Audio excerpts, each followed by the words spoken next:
Many people on YouTube recently have been posting videos of themselves drawing little stick figures and writing Muhammad or writing the Prophet Muhammad beneath them. I also think most of these people who have gotten involved in this campaign have not actually done research about the issue and what's at stake.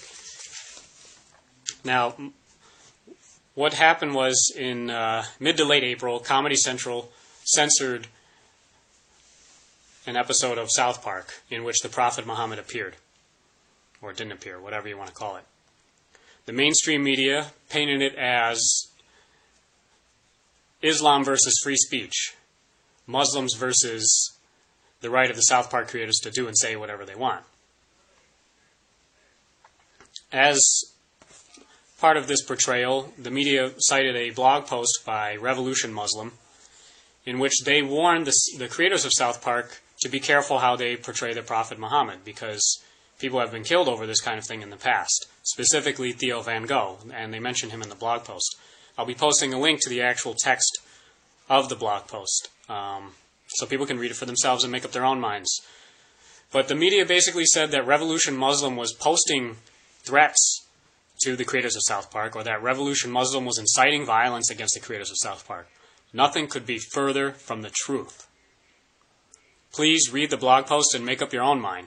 But when I read the blog post, I was really quite shocked to see that there's no threats in there.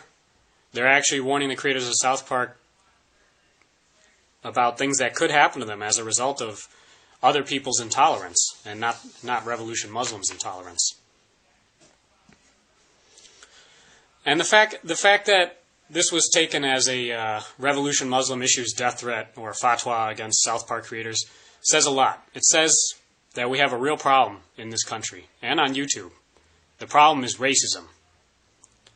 If a Muslim or an Islamic person or a person of the Islamic faith says anything critical of U.S. foreign policy, says anything critical about racist cartoons of the Prophet Muhammad or Muslims in general, all of a sudden they're an extremist. All of a sudden they're a terrorist.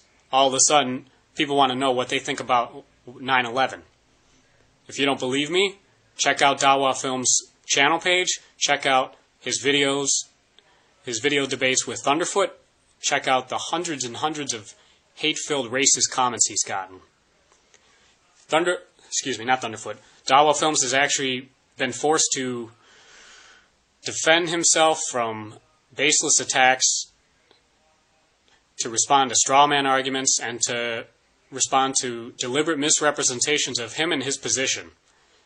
Because when a Muslim says something that's critical of U.S. foreign policy or critical of racist cartoons, all of a sudden they're an extremist. All of a sudden they're a terrorist. And many of his words have been taken out of context, twisted around, and used to make him look like the extremist, when in fact Thunderfoot is the extremist here. Now, I have some experience with this phenomenon. Right after 9/11, George W. Bush told us that the reason the attacks happened is because they hate our freedom. They hate our freedom. That's what he said. And that was a goddamn lie.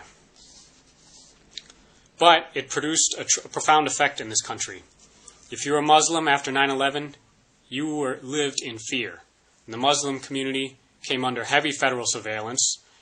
Many innocent Muslims were rounded up, questioned, harassed, thrown in jail. Some were deported altogether. And it was an attempt by the government to silence dissent. It was an attempt by the government to dehumanize the people that the government was getting ready to kill en masse in Afghanistan and Iraq.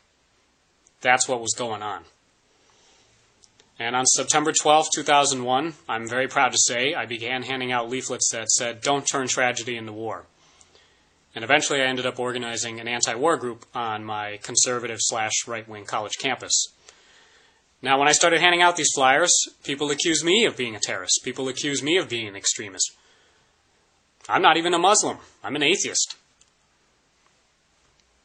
Now, if I tell the creators of South Park, hey guys, you might want to think twice about publishing something that degrades the Prophet Muhammad, or is somehow racist against him, you might want to think twice about that because it's produced a lot of outrage and some violence before.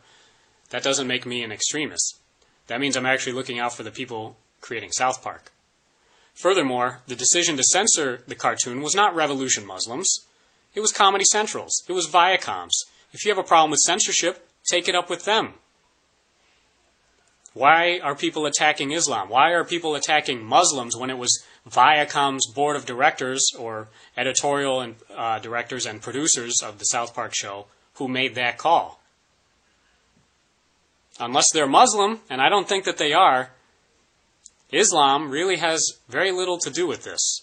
This is not an Islam versus free speech issue. This is not an Islam versus freedom issue. This is not, they hate our freedoms.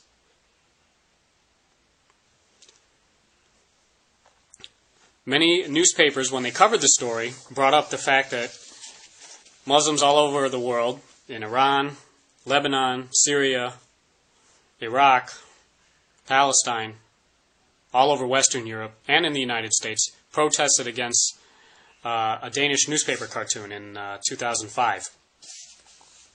Now that issue is a very clear-cut case of racism. The Prophet Muhammad was depicted in this cartoon with a bomb on his head for his turban. That's racist. Bottom line, that's racist. People were not protesting because the Prophet Muhammad showed up in a newspaper. They protested because the Prophet Muhammad showed up in the newspaper as a terrorist, as a killer of large numbers of innocent civilians. That's why people got pissed off. That's why I got pissed off. I'm not even a Muslim. It's all part of the racist lie that Islam is somehow opposed to free speech or democracy or women's rights. In the last few years, a number of countries have also gone on to ban the burqa, ban the hijab, and ban the niqab in schools or in public in general. That's an attack on freedom. That is anti-freedom. That is anti-democratic. But we don't see many people on YouTube making videos about that, now do we? It's a lot easier to attack an oppressed group, corporate media, and stand up against racist lies. So in conclusion, I just want to say that this is not a free speech versus Islam issue. This is not a Muslim extremist versus freedom or democracy issue. If you want to view it as an issue of censorship, you need to take that up with Comedy Central, not Islam, not Muslims. Furthermore, liberals, progressives, socialists, communists, radicals, we should be defending Muslims. We should be defending Islam from racist attacks. We should be defending people's right to worship as they please, as long as nobody's getting hurt.